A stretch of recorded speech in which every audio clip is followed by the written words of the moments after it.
Hello दोस्तों, welcome back to our channel. आज की वीडियो में हम कवर करेंगे काइजू नंबर 8 के सीजन 1 का एपिसोड 2। अगर आपने पार्ट 8 पर 1 नहीं देखा है तो पहले वो जरूर देखिए, क्योंकि तभी इस वीडियो का असली मजा आएगा। तो चलिए दोस्तों, शुरू करते हैं पार्ट 2 को। जैसा कि आपने पिछले एपिसोड में देखा, काफका अब एक इंसान नहीं रहा, वो खुद एक काइजू में ट्रांसफॉर्म हो चुका है। असल में काफका का सपना था कि वो डिफेंस फोर्स ज्वाइन करे और अपनी बचपन की दोस्त मीना, जो आज डिफेंस फोर्स की हेड है, उसके साथ मिलकर दुनिया के हर एक काइजू को मिटा दे। लेकिन अब किस्मत ने ऐसा खेल खेला कि काफका खुद ही वो बन गया जिसे वो पूरी जिंदगी मिटाना चाहता था। और अगर किसी को इस सच्चाई का पता चला तो डिफेंस फोर्स में शामिल होना तो दूर की बात है, बल्कि उसे मार दिया जाएगा और उसकी बॉडी से बनाए जाएंगे वेपन्स।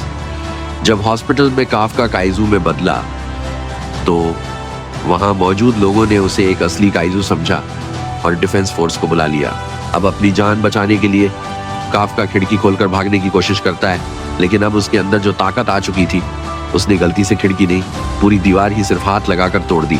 काफका हॉस्पिटल से भाग गया और रास्ते में उसे अपनी काइजू पावर की वजह से एक अजीब सी आवाज सुनाई दी। ना वो इंसान की थी, ना किसी डिफेंस फोर्स की।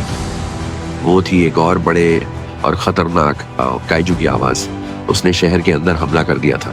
जब काफका उस धमाके वाली जगह पर पहुंचता है तो वहां एक छोटी सी बच्ची रो रही थी, क्योंकि उसकी माँ एक टूटी दीवार के नीचे दबी हुई थी।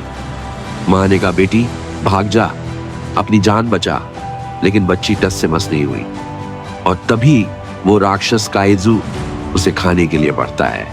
वो बच्ची अब बस एक पल की दूरी पर थी मौत से, पर तभी काफका आ जाता है। वो अपनी काइजू पावर का इस्तेमाल करता है और सिर्फ एक पंच में उस राक्षसी काइजू को इतनी जोर से उड़ाता है कि वो बहुत दूर जाकर गिरता है। इसी बीच काफका उस बच्ची की माँ को भी बचा लेता है, लेकिन वो काइजू फिर से लौट आता है और हमला कर देता है। इस बार काफका अपनी फुल पावर में आता है और ऐसा पंच मारता है कि उस काइजू के वहीं पे टुकड़े टुकड़े हो जाते हैं। काफका और उसका दोस्त रेनो वहां से चुपचाप निकल जाते हैं और तभी डिफेंस फोर्स पहुंचती है, जो माँ बेटी की जान बचा लेती है। जब मीना ने उस बच्ची से पूछा यहाँ क्या हुआ था, तो उसने कहा एक अच्छे काइजू ने एक बुरे काइजू को मार दिया। ये सुनकर मीना हैरान रह गई। काइजू? और अच्छा, भला कोई काइजू दूसरे काइजू को क्यों मारेगा?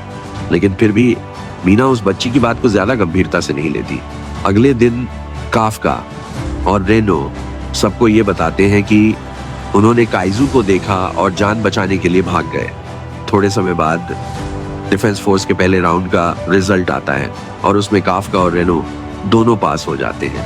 अब बारी थी सेकंड राउंड की ट्रेनिंग टेस्ट। दोनों उस जगह पहुंचते हैं जहां टेस्ट होने वाला था।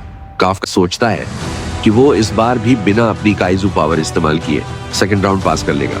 लेकिन तभी जब वो दोनों अपनी कार को पार्क कर ही रहे थे, एक लड़की आती है जिसकी उम्र सिर्फ 17 साल थी। वो काफका से कहती है, ओ अंकल, अपनी डब्बे जैसी गाड़ी को हटाओ, मुझे अपनी गाड़ी पार्क करनी है। काफका को यह सुनकर बहुत गुस्सा आ जाता है और वो अपनी गाड़ी हटाता नहीं। तभी वो लड़की काफका की पूरी गाड़ी को हवा में उठाकर साइड में रख देती है। ये सब देख काफका और रेनो हैरान रह जाते हैं, क्योंकि वो लड़की जिसने एक ब्लैक सूट पहन रखा था, उसके पास वो ताकत कैसे थी? आखिर क्या था उस सूट में जो एक इंसान को इतना ताकतवर बना सकता है? अब सवाल ये है, काफका और रेनो डिफेंस फोर्स को ज्वाइन कर पाएंगे? जो आगे होने वाला है वो किसी ने नहीं सोचा था, क्योंकि अब एक ऐसा काइजू आने वाला है जो काफका की ही तरह है। बस फर्क इतना है कि वो इंसानियत को खत्म करना चाहता है। 10 लाइक होते ही अगला पार्ट आ जाएगा।